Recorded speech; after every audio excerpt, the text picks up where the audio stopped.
Some say the mountains keep secrets better than men ever could. But that winter, when the blizzard rolled down the Rockies like judgment itself, even the trees leaned in to listen. She was a schoolteacher from the East, barely past 20, armed with nothing but a satchel of books and ideals, too big for this frozen stretch of nowhere. He was a hunter, a ghost in the snow, living with more silence than any man should carry. Fate didn't throw them together gently. It hurled them into each other like a rifle crack in the dead of night. And in a log cabin buried in white, something flickered to life. Not just warmth, not just survival, but something wilder, riskier, something that could melt the walls around two hearts colder than the frost outside. Think you'd trust a stranger in a storm? Would you fight for someone the world forgot? Drop your thoughts in the comments below. I read every single one, and if this tale pulls at your heart, consider hitting subscribe. There's more where this came from.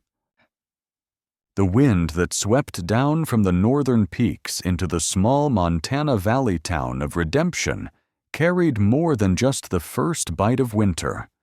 It carried whispers of doubt that nipped at the heels of Miss Eliza Hayes.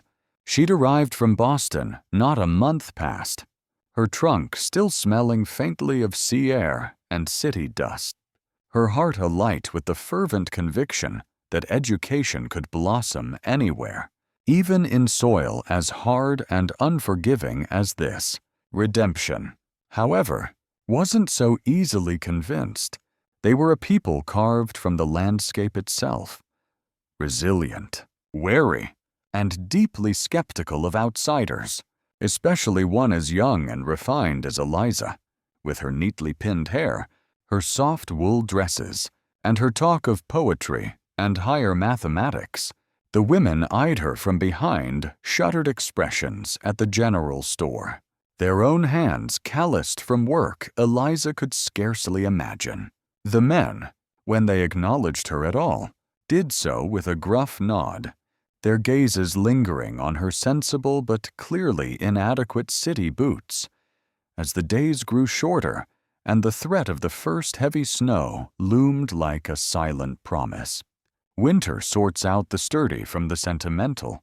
"Ma'am, old Mr. Abernathy, the blacksmith, had grunted, not unkindly, but with the weight of undeniable truth. Still, Eliza held fast to her purpose. She'd secured the small, drafty schoolhouse, swept out the pack-rat leavings, and gathered a handful of pupils whose parents were either desperate enough or perhaps curious enough to entrust their children to her.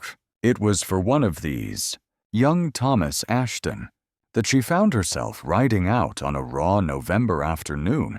The boy lived with his widowed mother at the very edge of the valley. A good 2-hour ride, and a note had come in with a passing trapper that Tom was down with a lung fever. Duty and a genuine affection for the bright, eager boy compelled her. The visit itself was somber. Martha Ashton, a woman worn thin by hardship, offered Eliza a weak cup of chicory coffee by a struggling fire. Tom, pale and listless, lay bundled in quilts, his breathing shallow.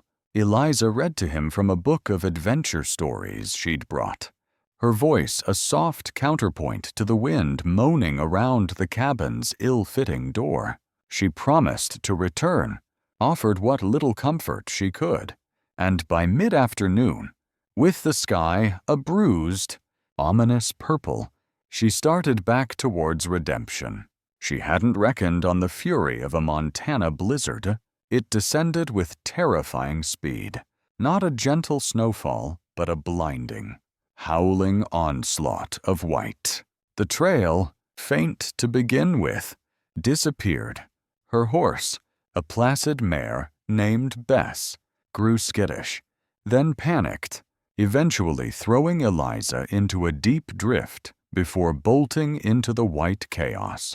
Alone, chilled to the bone despite her woolen cloak, Eliza fought onward, her initial fear giving way to a desperate, numbing exhaustion. The world became a maelstrom of wind and ice, and soon, even the will to take another step began to fade. She sank into the snow. The cold, a seductive, peaceful blanket. Jedediah Stone rarely ventured towards redemption. His life was a solitary rhythm set by the seasons, the hunt, and the silence of the deep woods that climbed the valley's western slopes.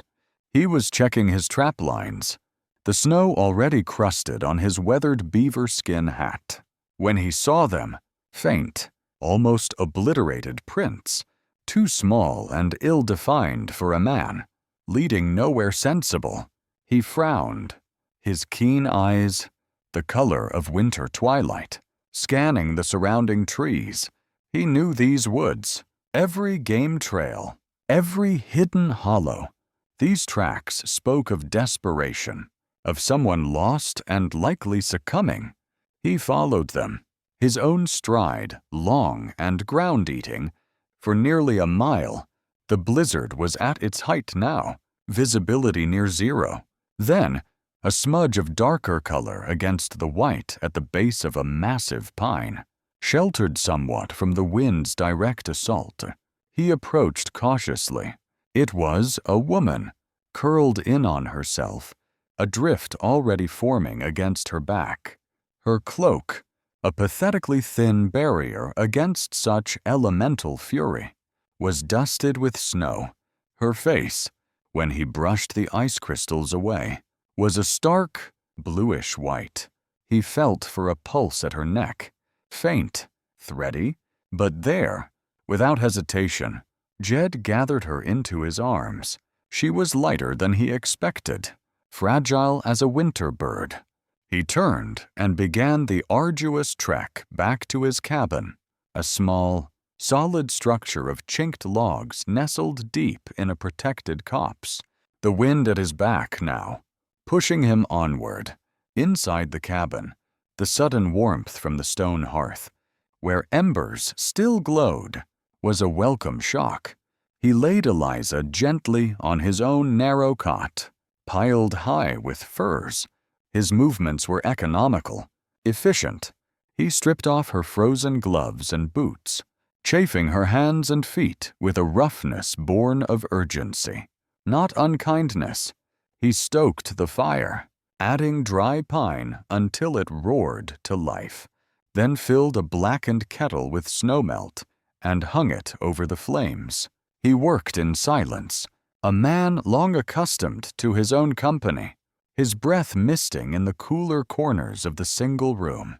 He watched her through that first long night, adding wood to the fire, occasionally touching her forehead, his expression unreadable in the flickering firelight. Eliza surfaced from a deep, dark well of unconsciousness into a bewildering haze of warmth and unfamiliar smells. Wood smoke, drying wool, something faintly animal. She blinked, her eyelids heavy. Rough-hewn ceiling beams swam into focus.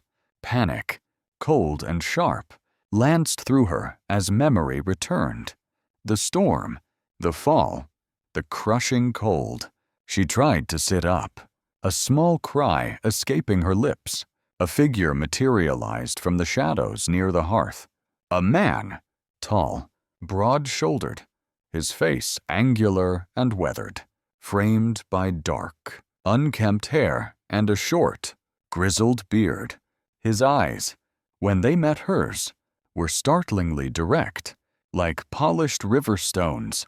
He wore buckskins, and a long knife was sheathed at his belt. Fear, raw and primal, seized her. Where am I?" she whispered, her voice raspy. "My cabin," he said. His voice was deep, a rumble that seemed to vibrate in the small space, and as economical as his movements. Caught in the storm. "Found you." He offered no more, no reassurances, no name. He simply stated the facts. Eliza clutched the furs around her, her mind reeling.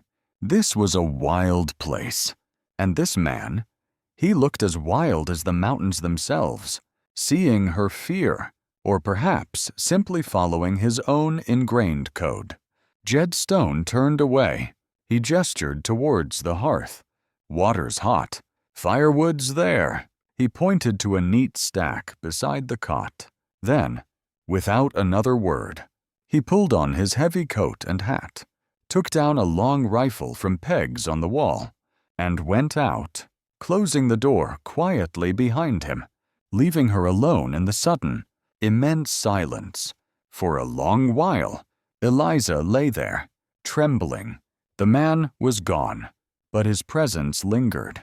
The warmth of the fire, the dry wood, the hot water, these were his provision. Tentatively, she swung her legs over the side of the cot.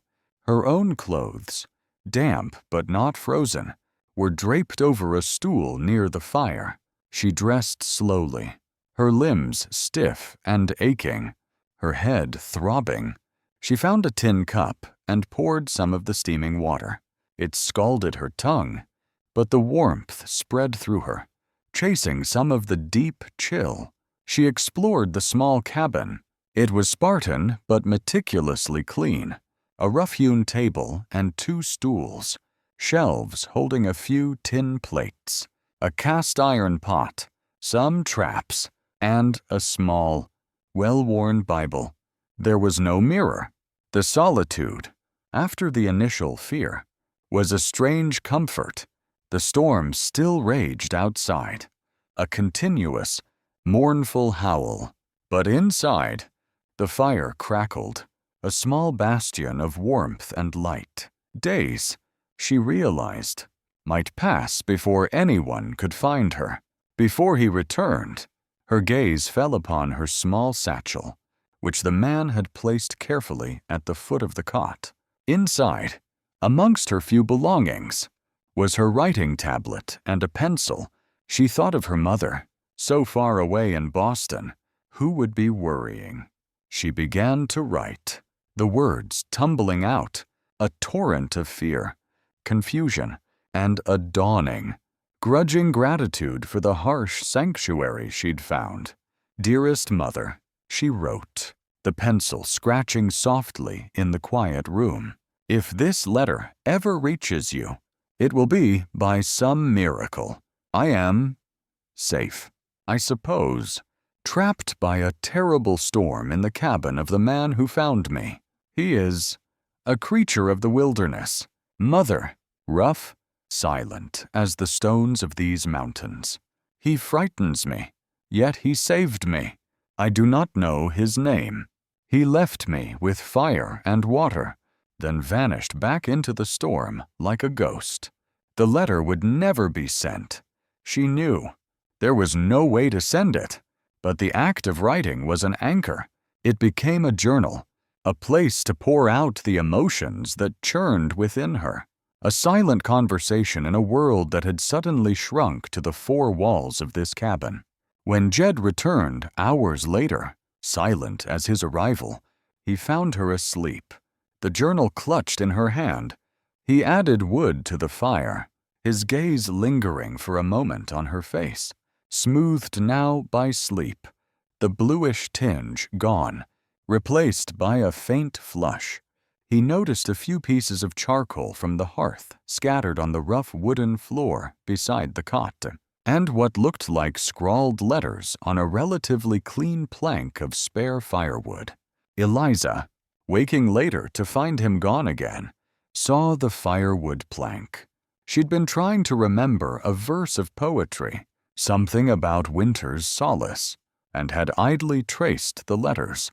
Now, an idea formed. She found a larger piece of charcoal on a smoothed section of the cabin's inner wall. Away from the direct heat of the fire, she carefully wrote a single word. "Thank you." It was a small gesture, a fragile bridge across the chasm of their differences.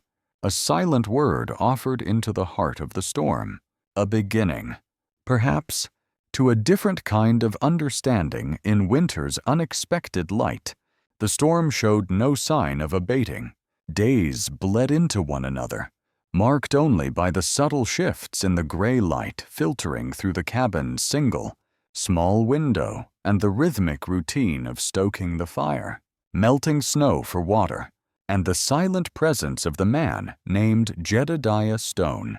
He would disappear for hours, braving the blizzard to check his traps or gather more wood, returning covered in ice, his face set in grim lines.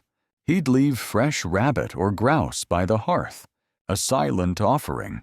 Eliza's charcoal message, "Thank you," remained on the wall, a small, dark mark against the rough-hewn pine. When Jed next returned, his gaze had flickered towards it, lingering for a fraction of a second before he turned to the fire. He'd said nothing, but Eliza thought she saw a subtle softening around his eyes, a momentary easing of the harshness that seemed etched there. Their communication began as tentatively as the first green shoots of spring pushing through frozen earth. Eliza, her initial terror slowly giving way to a cautious curiosity and the pressing need for human connection, would venture small questions. "Is the storm always like this?" she'd asked one evening, her voice barely above the wind's relentless moan. Jed, sharpening his skinning knife by the firelight, had merely grunted. Sometimes, another time, emboldened, she'd pointed to a particularly intricate knot in the wood of the ceiling beam above her cot. "What kind of tree is that from?" He'd glanced up, then back at his work. "Pine, lodgepole, kurt, tersa." "Yet," he answered. Each syllable was a small victory against the wall of his silence. She learned his name, Jedediah, not because he offered it, but because she'd seen it carefully, if crudely, carved into the wooden handle of the axe propped near the door. She began to address him as Stone in her mind, though she dared not speak it aloud yet. One long, snowbound night, with Jed asleep in his chair by the hearth, he refused the cot, insisting it was hers. Eliza found herself unable to rest. The wind howled like a tormented spirit, and the confines of the cabin felt more pronounced than usual. Her gaze roamed the small space, seeking distraction. A slightly loose floorboard beneath the edge of her cot caught her eye. Idle curiosity, or perhaps a deeper, unconscious yearning to understand the man who was her reluctant savior, made her reach down. The board came up with a surprising lack of resistance. Beneath it, nestled in the shallow space, was a small, leather-bound book. It was not the Bible she'd seen on his shelf. This was something softer, more worn, a diary. Her heart pounded. This felt like a transgression, a prying into a life that was so resolutely closed to her. Yet, her fingers trembled as she drew it out. The leather was supple, faded, and a single, thin ribbon marked a place. By the flickering light of the dying fire, she opened it. The handwriting was feminine, elegant, a stark contrast to the ruggedness of her surroundings. October 14th, 1878. The first entry she saw began, "The aspens are gold fire on the mountainside. Jedediah says the winter will come early this year." Little Sarah laughed today, a true belly laugh, when he dangled his hat above her cradle. His eyes, oh, how they shine when he looks at her. Eliza's breath caught in her throat.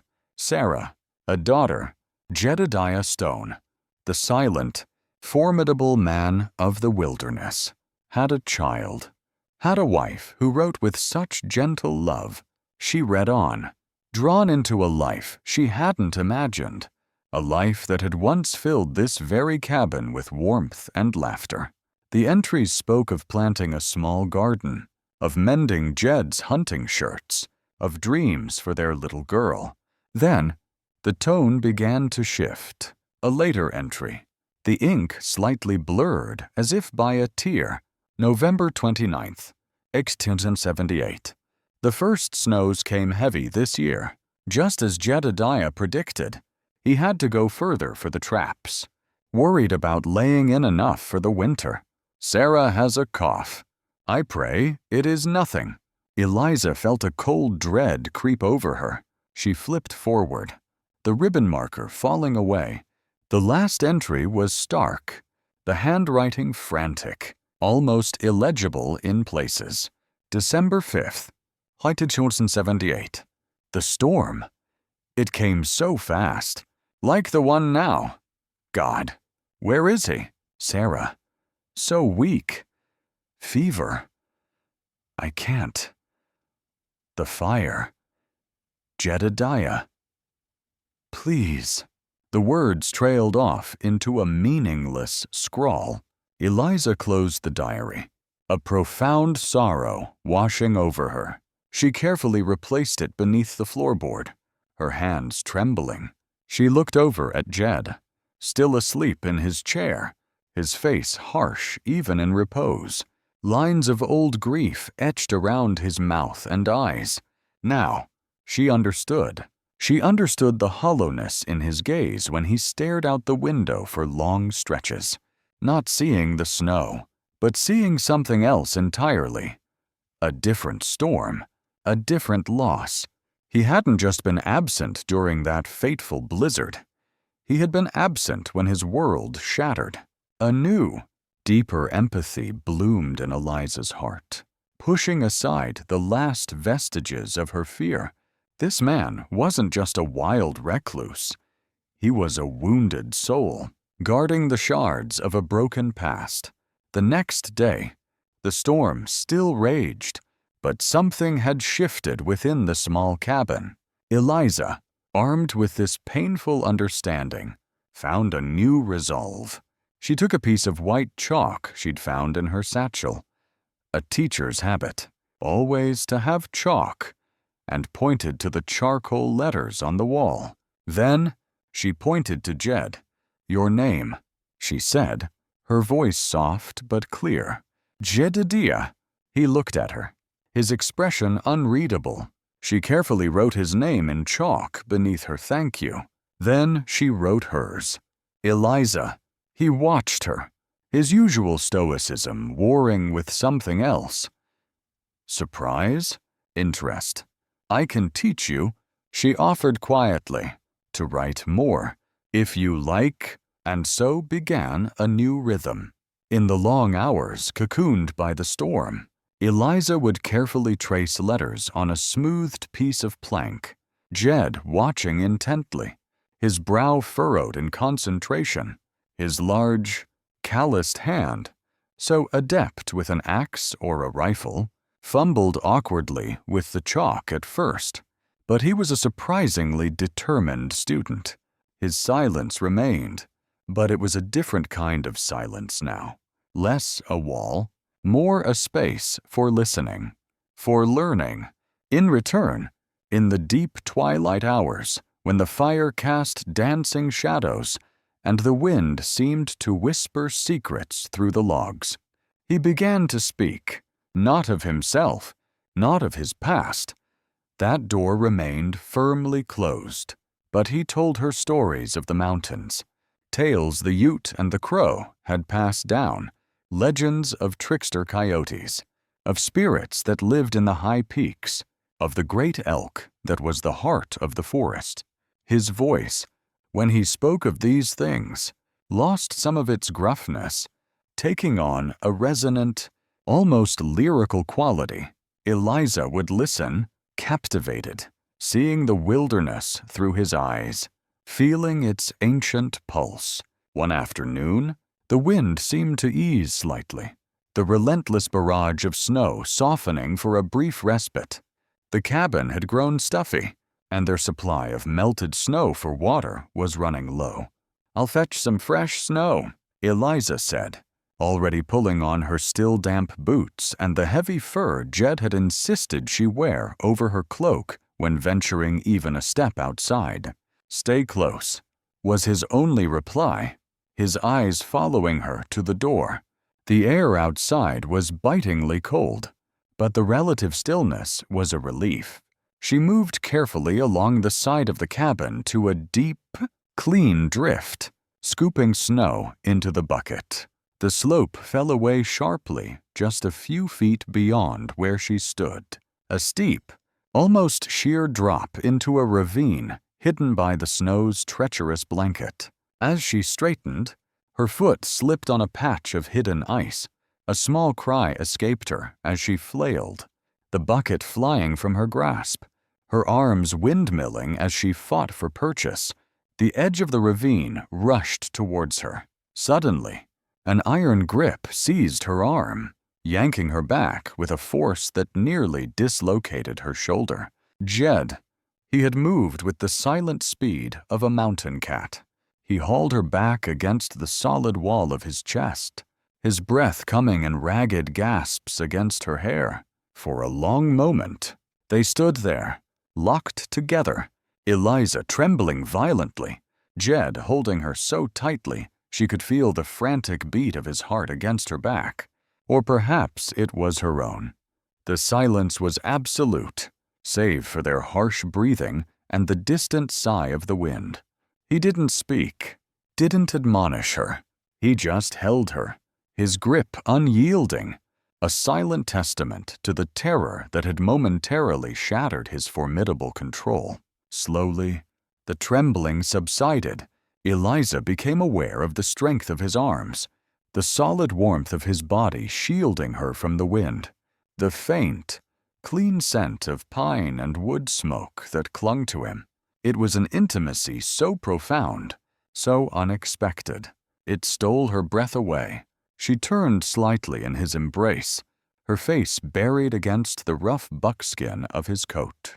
And then, moved by an impulse she didn't understand, by a surge of gratitude, of fear still lingering, of a dawning emotion too complex to name, she tilted her head back and pressed her lips to his weathered, beard-stubbled cheek.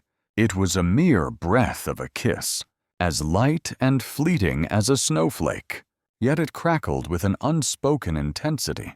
Jed went utterly still, his arms still locked around her. He didn't pull away, didn't react, just stood there, a man carved from mountain granite, holding a city teacher who had somehow, against all odds, found her way into the frozen, fiercely guarded sanctuary of his heart. The storm might still rage around them, but in that one, trembling moment, something new, something fragile and exquisitely warm, had taken root.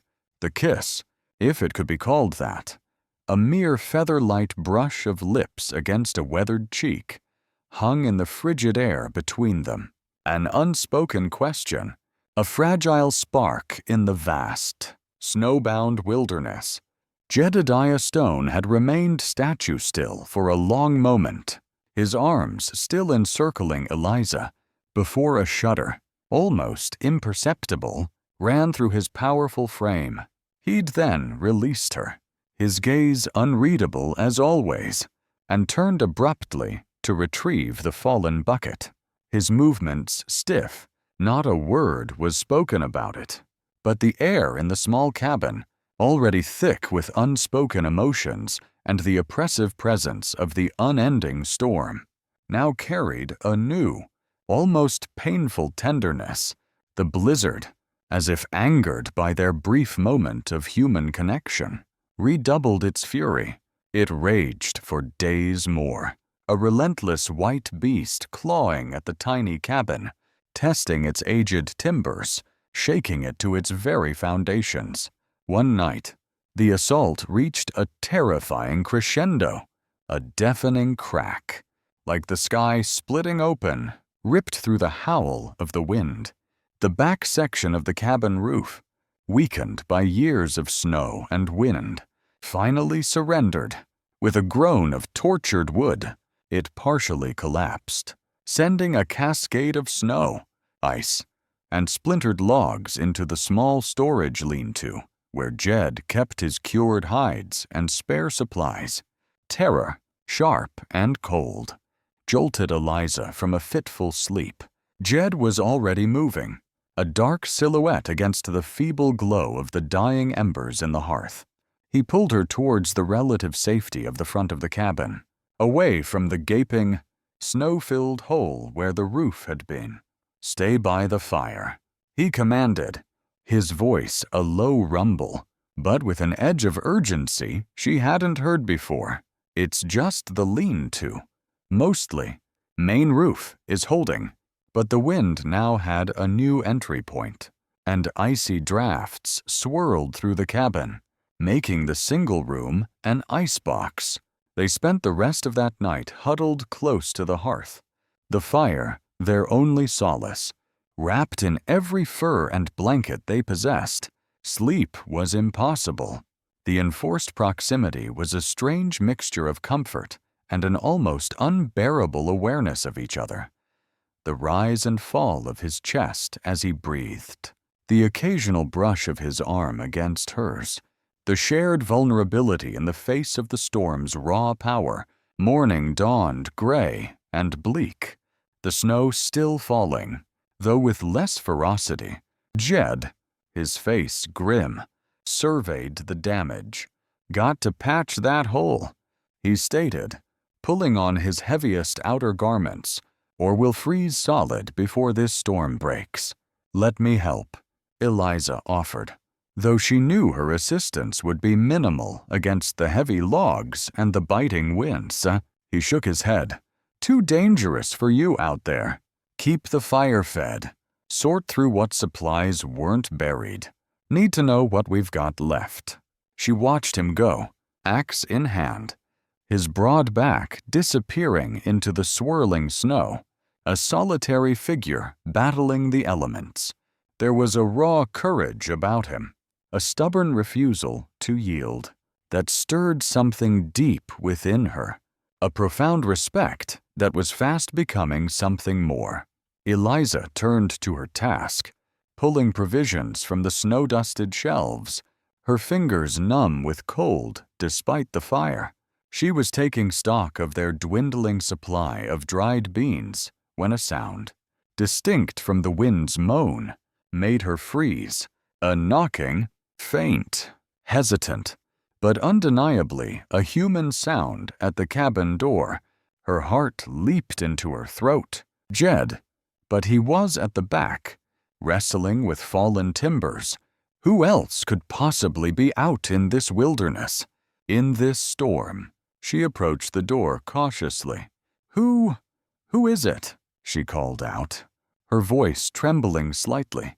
A weak voice answered, muffled by the wind. "Please, help. Lost? Storm. Hurt." Eliza hesitated. The wilderness was full of dangers, not all of them natural, but the plea sounded genuine, desperate. Taking a deep breath, she lifted the heavy wooden bar that secured the door and pulled it inward a crack. A man stumbled in, collapsing onto the packed earth floor. He was gaunt, his clothes ragged and caked with ice, a dark, frozen stain blooming on his trouser leg. His face was pale and drawn, his eyes wild with a mixture of fear and exhaustion. "Thank God," he gasped, looking up at Eliza. "Thought I was done for." Compassion overrode Eliza's caution. "You're hurt," she said, kneeling beside him. "Let me see." She helped him closer to the fire, her own anxieties momentarily forgotten in the face of his obvious suffering. She fetched clean rags and warm water, gently cutting away the torn fabric of his trousers. It was a nasty gash, deep and inflamed, likely from a fall against a sharp rock. As she cleaned the wound, he told her a rambling story of being a trapper, separated from his partner in the blizzard, his horse lost. Wandering for days, Eliza did her best to bandage the wound, her movements gentle. The man, he called himself Silas, though his eyes didn't quite meet hers when he said it, seemed to relax, his gratitude effusive. He drank the hot water she offered, his gaze darting around the small cabin, taking in its meager contents. It was when his eyes fell upon Jed's long rifle, resting on its pegs above the mantel, that a subtle shift occurred in his demeanor.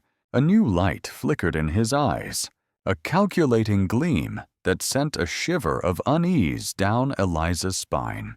"Good rifle, that," he commented, his voice suddenly less weak, a certain slyness creeping in. "Man needs a good rifle in these parts." Before Eliza could respond, he moved with surprising speed for an injured man. He lunged, not towards the rifle, but towards her. A knife, long and wickedly sharp, appeared in his hand as if from nowhere. He grabbed her arm, pulling her roughly against him, the cold steel of the blade pressing against her throat. "Don't scream, little lady," he hissed, his breath foul in her ear. "Just going to borrow a few things. That rifle, any food, you got. Maybe that pretty cloak you're wearing." Fear, icy and suffocating, washed over Eliza. She stood frozen, the man's grip like a vice, the knife a terrifying pressure. It was at that precise moment the cabin door burst open, and Jed Stone filled the opening, his face a thundercloud, fresh snow still clinging to his shoulders. He took in the scene in an instant. Eliza held captive, the glint of the knife, the stranger's predatory stance. For a heartbeat, no one moved. Then, with a roar that seemed to shake the very logs of the cabin, Jed launched himself at the intruder. The next few minutes were a chaos of desperate, brutal struggle. The stranger, despite his wound, fought with the ferocity of a cornered animal. The knife flashed. Eliza screamed as Jed grappled with the man, their bodies crashing against the rough table, sending tin plates flying. She saw Jed's fist connect with the stranger's jaw, heard the sickening thud. The stranger cursed, lunging with the knife. Jed twisted, a dark stain appearing on his buckskin sleeve. But his grip on the man's knife hand was like iron. They wrestled across the small space, a deadly dance of grunts and strained sinews. Finally, with a surge of immense strength, Jed slammed the stranger against the log wall, the man's head hitting the wood with a dull crack. The knife clattered to the floor. Jed didn't hesitate. He grabbed the half-conscious man by the collar and the seat of his pants and, with a final, furious effort, hurled him out the door into the snow. "And don't come back," Jed roared after him, his chest heaving, before slamming the door shut and ramming the wooden bar into place.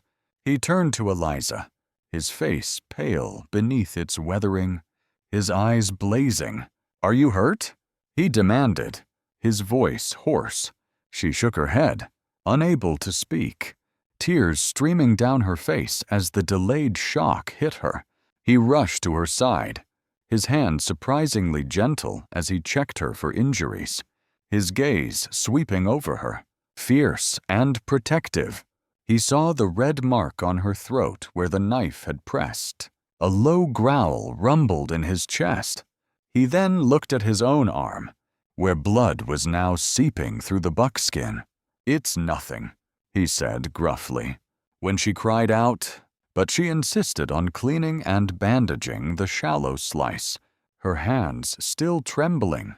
The rest of the day passed in a blur of adrenaline and exhaustion. Jed went back out to finish securing the damaged roof, his movements tight with a barely suppressed rage. Eliza swept up the debris from the fight, her mind replaying the terrifying moments. The encounter had stripped away another layer of the wilderness's stark beauty, revealing its potential for human savagery. That night, the fire, fed with damp wood from the damaged lean-to, died out far too early, sputtering into a pile of faintly glowing embers. The cold in the cabin became intense, seeping through the chinks in the logs, through their layers of clothing, chilling them to the bone. The wind, as if sensing their renewed vulnerability, seemed to intensify its mournful song. Without a word, Jed pulled the furs from his own makeshift bed on the floor and spread them beside Eliza's cot, then lay down beside her, close to the fading warmth of the hearth. He didn't touch her, just lay there, a solid, breathing presence in the darkness, but the cold was too pervasive.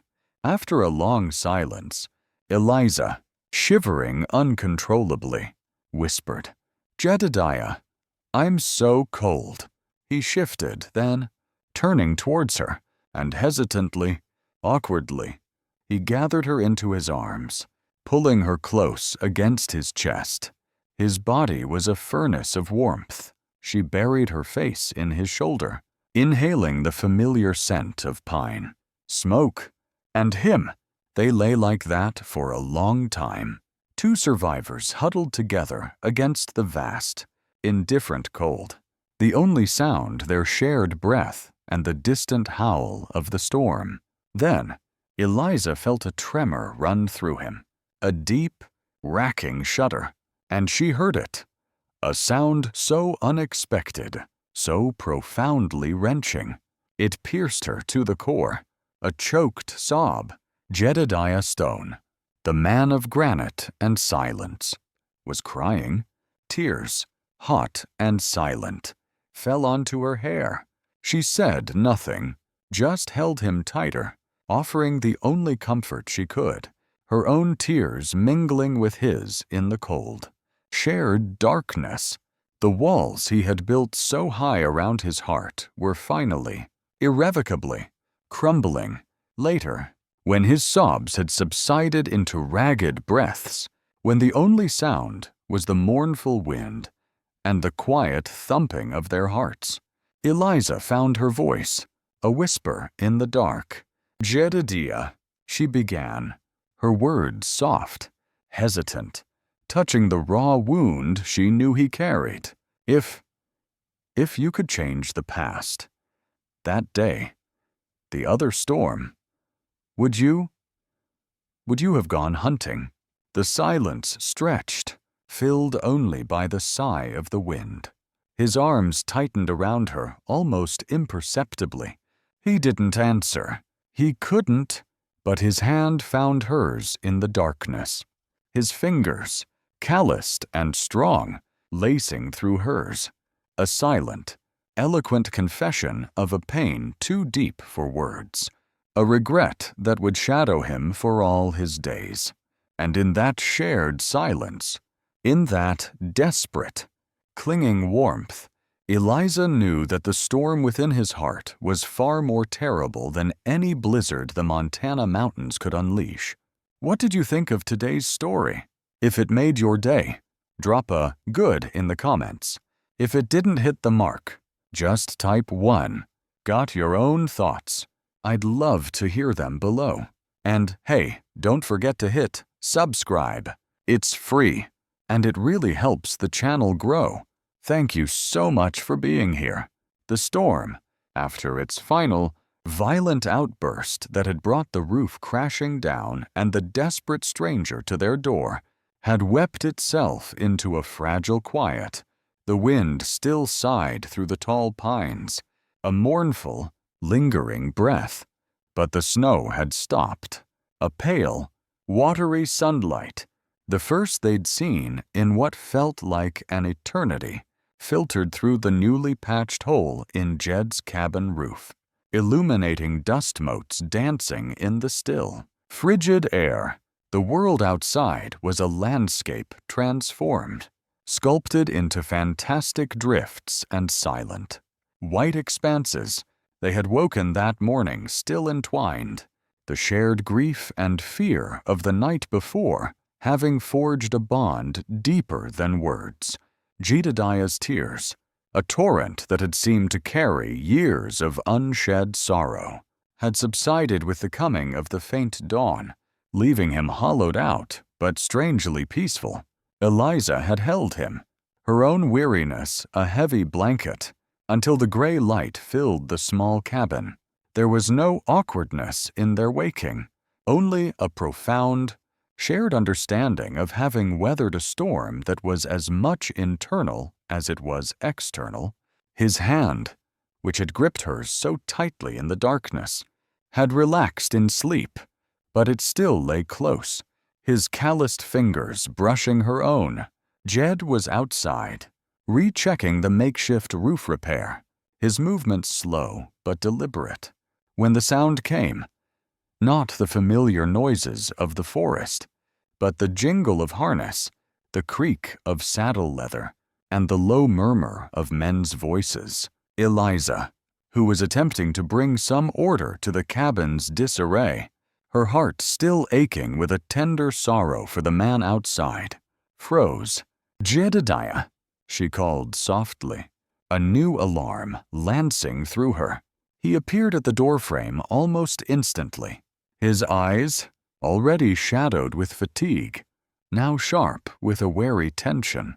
He listened for a moment, his head cocked. "Riders," he said, his voice a low growl. Too many for hunters. They didn't have to wait long.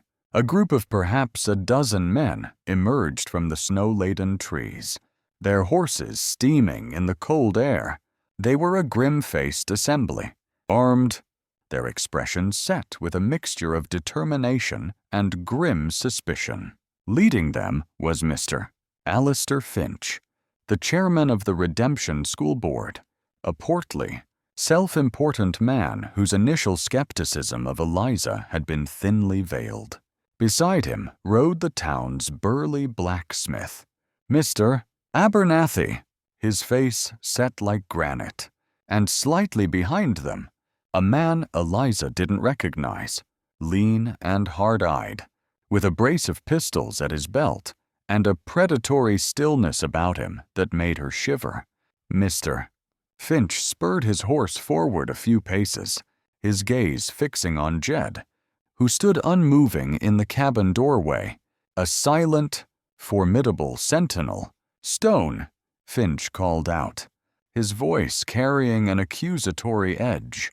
"We're here for Miss Hayes, the schoolteacher. You'll release her to us now." Jed's eyes narrowed, but he said nothing.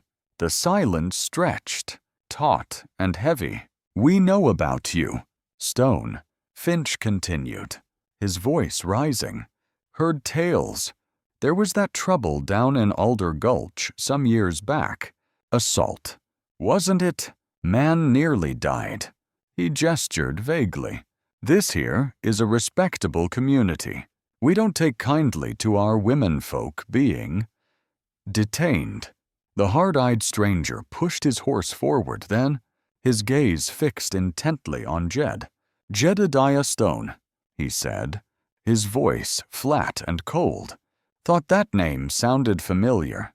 There was a bounty out on a Jed Stone, out of Virginia City. Round 72. Horse thieving. If I recall. Looks like the description. 2. He spat into the snow. "Might just be. I collect 2 rewards today. The girl. And you." A collective murmur ran through the assembled men. Suspicion hardened into certainty on their faces. They saw not a rescuer, but a reclusive, dangerous man with a violent past, a potential kidnapper, a wanted outlaw. Before Jed could react, before the situation could escalate into outright violence, Eliza stepped forward, positioning herself firmly in the doorway, slightly in front of Jed. Her appearance shocked them into a momentary silence. She was pale, her dress torn and stained, dark circles beneath her eyes, but her gaze was resolute, her chin held high. "Mr. Finch," she said, her voice clear and carrying, though not loud. "Gentlemen, you are mistaken." She looked directly at the school board chairman. then let her gaze sweep over the others. "This man," she said, her voice ringing with conviction, and she gestured slightly towards Jed without looking away from the townsmen, "did not detain me. He did not kidnap me." She paused, letting her words sink in. "I was caught in the blizzard returning from the Ashton homestead. My horse bolted. I would have frozen to death, become another unmarked grave in these mountains, if Jedediah Stone had not found me." Her voice trembled slightly, but she pressed on. "He brought me here.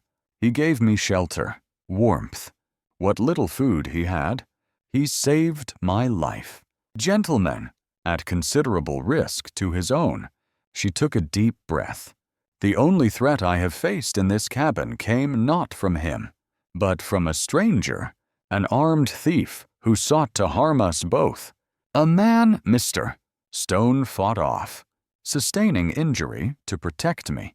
She indicated Jed's bandaged arm. A stunned silence greeted her words.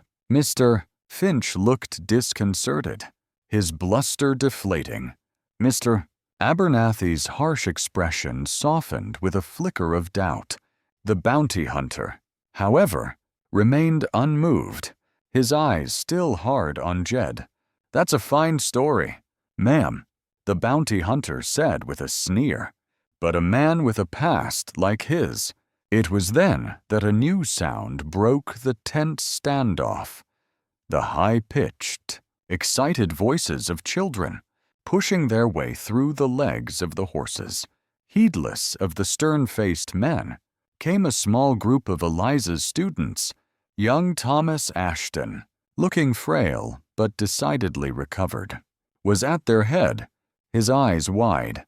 "Miss Hayes, teacher," they cried, their voices a chorus of relief and joy. "We knew you were safe. Pa said you'd be all right." They rushed towards her, stopping short at the sight of the grim men and the palpable tension. But their innocent faith was a more powerful testament than any adult argument. Their presence shifted the atmosphere, the stark lines of accusation and defense blurring in the face of such guileless affection. Mr. Finch cleared his throat, looking from Eliza to the children, then to Jed, who still stood silent, his face unreadable, though Eliza could feel the tension radiating from him.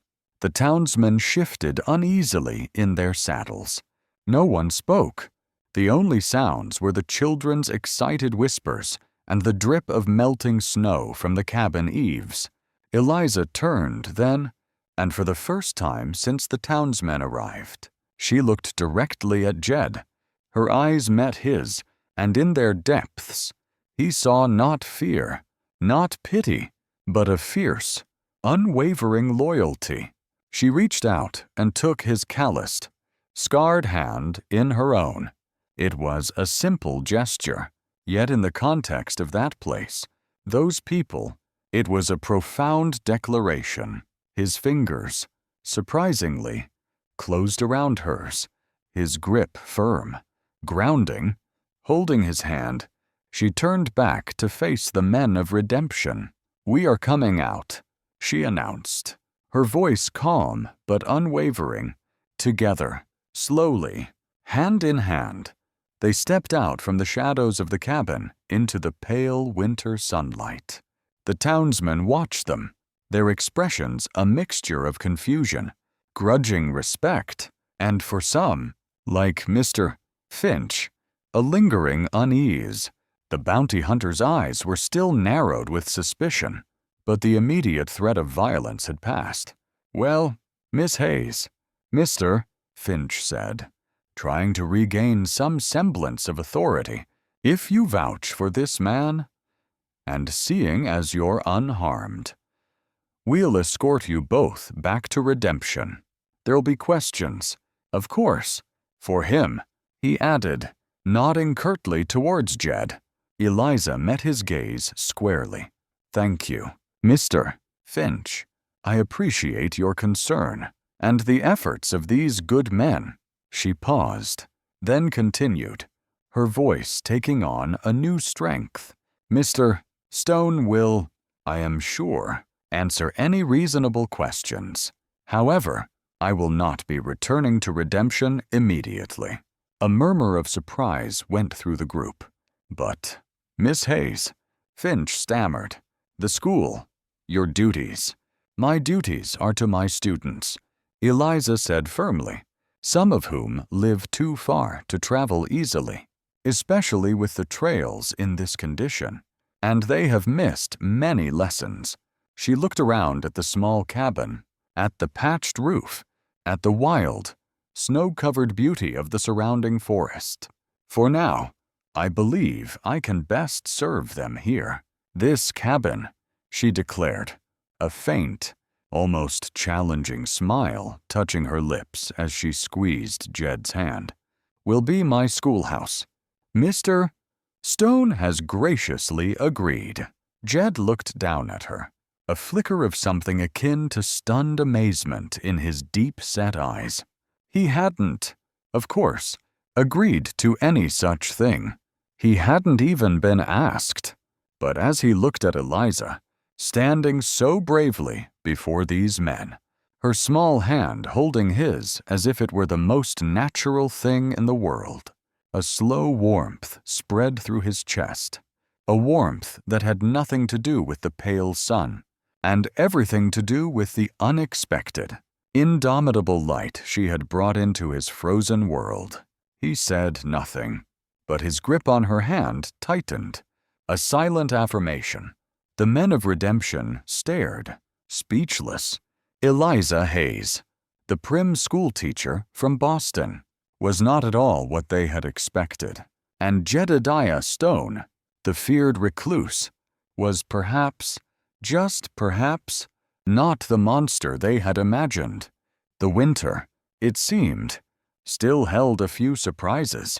Eliza Hayes's declaration that Jed Stone's remote cabin would serve as her temporary schoolhouse had sent ripples of disbelief and no small amount of consternation through the town of Redemption. Mr. Finch and his weary search party had ridden back with the news, leaving Eliza and Jed standing hand in hand in the pale winter sun, a tableau that defied every preconceived notion the townsfolk held. The bounty hunter, deprived of his prize and clearly disgruntled, had trailed behind them, muttering about missed opportunities and the peculiarities of Eastern schoolteachers. True to her word, once the trails became marginally passable, Eliza had ridden into Redemption, not to stay, but to petition. She didn't ask for the main schoolhouse back. Not yet. Instead, she set her sights on the town's long-abandoned church, a small, clapboard structure at the edge of the settlement, its steeple askew, its windows boarded up.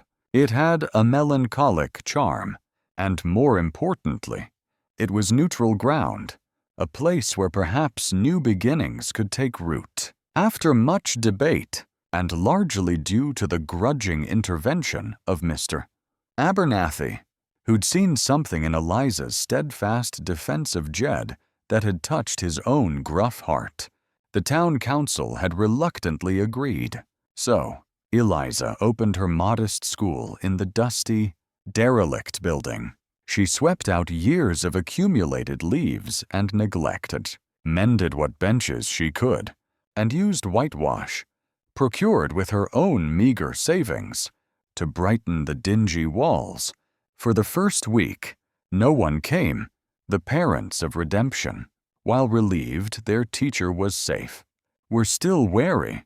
The shadow of Jed Stone, the mountain recluse with a rumored violent past, loomed large. Eliza would sit alone in the echoing church, the scent of old hymnals and damp wood her only company.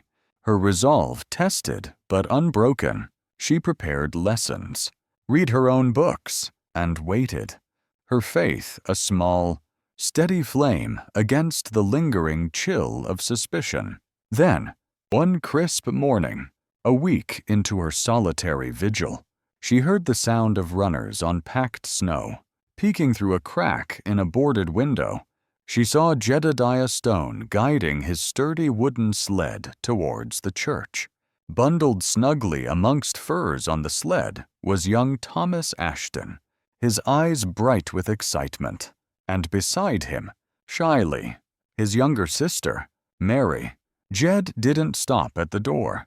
He simply nodded once to Eliza as he helped the children down, then turned the sled and headed back towards the mountains, leaving Eliza with her first two pupils and a heart suddenly too full for words. His quiet act of support was a stone dropped into a still pond. The next day, 2 more children arrived, then 3 more. It seemed Jed's silent endorsement, his willingness to bridge the gap between his world and theirs, was a more powerful persuasion than any argument Eliza could have made.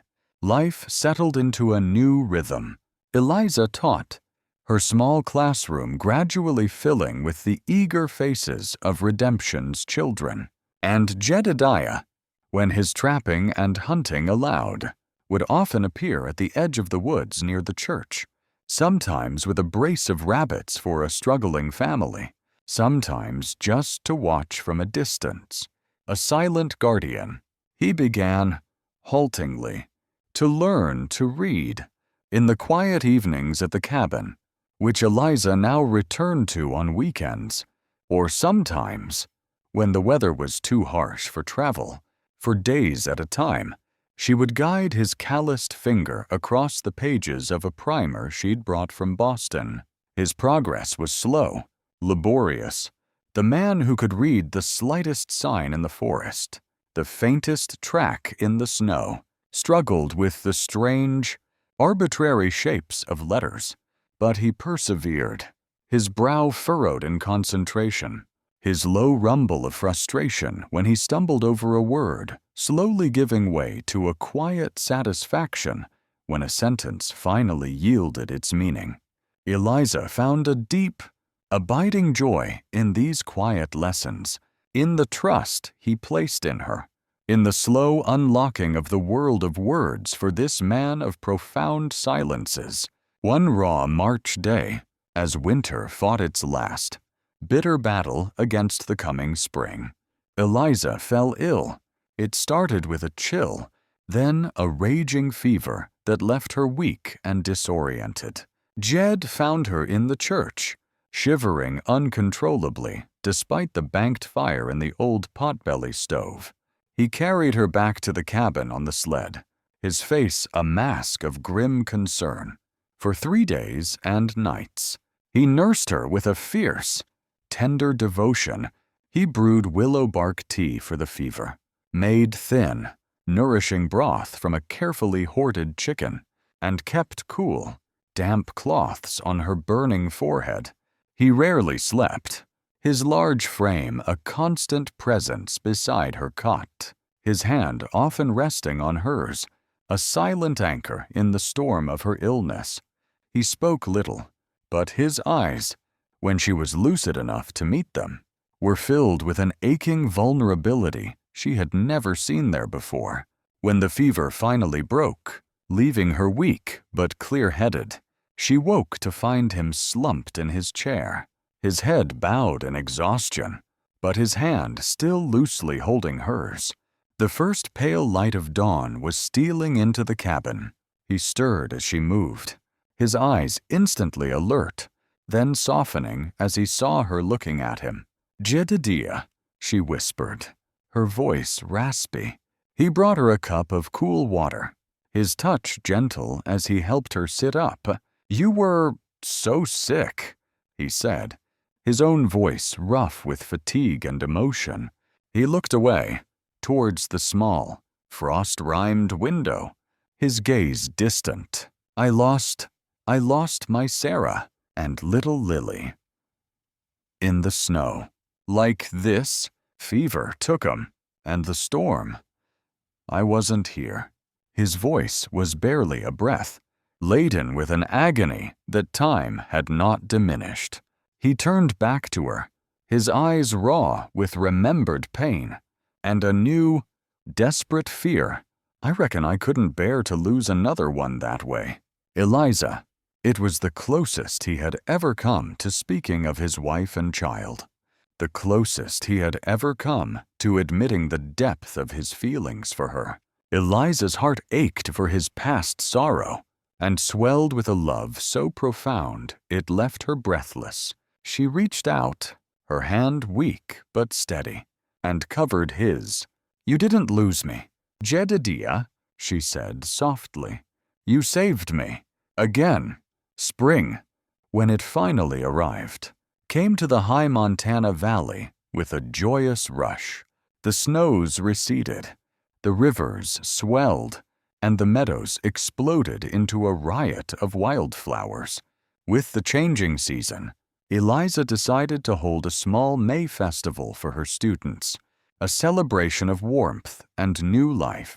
She chose a sun-dappled clearing in the woods, not far from Jed's cabin.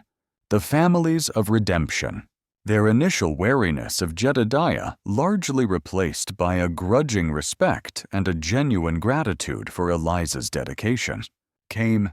They brought picnic baskets and homespun blankets. Jedediah, to everyone's surprise but Eliza's, was an active participant.